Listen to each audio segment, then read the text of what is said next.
વાત કરીએ દક્ષિણ ગુજરાત વીજ કંપનીના દુશ્મનોની, જે વીજ કંપની ખેડૂતોના ખેતરમાં અજવાળું ફેલાવે એ જ ખેડૂતોના ખેતરમાં અંધારું કરતા તસ્કરોને જિલ્લા સુરત એલસીબી પોલીસે બેનકાબ કરી જેલના સળિયા પાછળ ધકેલી દીધા હતા. પોલીસના હાથે ઝડપાયેલા વીજ વાયર ચોરોમાં એક રીઢો ચોર કોપર ચોરીમાં પણ પકડાઈ ચૂક્યો હતો.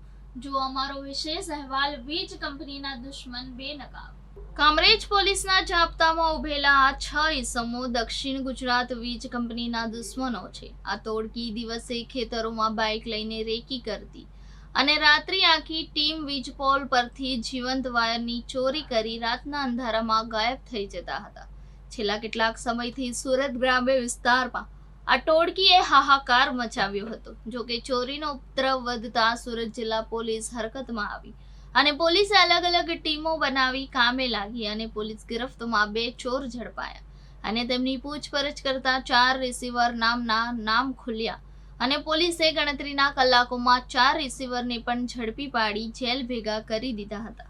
સુરત ગ્રામ્ય પોલીસના હાથે ઝડપાયેલા આરોપીઓ દિવસ દરમિયાન સુરતના ગ્રામ્ય બારડોલી, પલસાણા, કામરેજ વિસ્તારના ગામડાઓમાં એગ્રીકલ્ચર લાઇનની રેકી કરતા અને રાત પડતા ગેંગ ટેમ્પો લઈ પહોંચી જતી અને ગણતરીના કલાકમાં જીવંત વાયરો વીજ પોલ પરથી ઉતારી રાતના અંધારામાં ગાયબ થઈ જતા.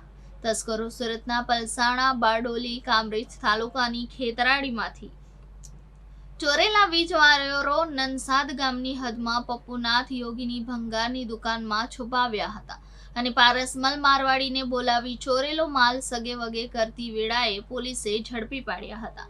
આ તોડકી ચોરેલો માલ પારસમલ શાહ સચિન ખાતે હોજીવાલા એલ્યુમિનિયમ ફેક્ટરીમાં વીજ તાર ઓગાળી ગઠ્ઠા બનાવી છુપાવી રાખ્યા હતા. પોલીસે જમનાલાલ કુમાવતની ભંગારની દુકાનમાં રેડ કરતા મોટો વીજ વાયરનો જથ્થો મળી આવ્યો હતો.